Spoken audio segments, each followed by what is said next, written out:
Hello everyone, in this video I will show you the new Monopoly Go airplane mode glitch. So to use it, to exploit this, allow players to manipulate the dice rolls, giving them a significant advantage in the game. This method involves using airplane mode to disconnect from the game servers, enabling players to re-roll the dice without the game registering their previous roll.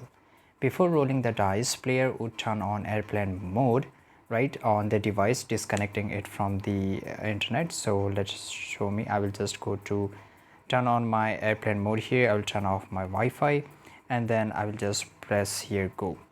Right, while offline, players could roll the dice multiple times without the game recording these rolls on its server, right, which you can do it. And as you can see here over the screen, after achieving a desirable roll, player would close the Monopoly Go app before connecting the internet. So once I have done it, I will just go and close the application here.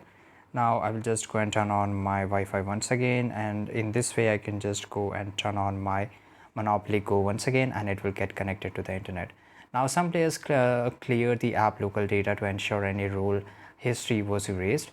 Once back online, players would reopen the game and find themselves at the point before they roll, allowing them to re-roll without consequences. So this is how you can do it, and thanks for watching this video. Make sure the game now conducts more regular checks with its servers, making it difficult for the players to manipulate outcomes while offline. So it might not work it, and this is how you can do it. Thanks for watching this video. Subscribe.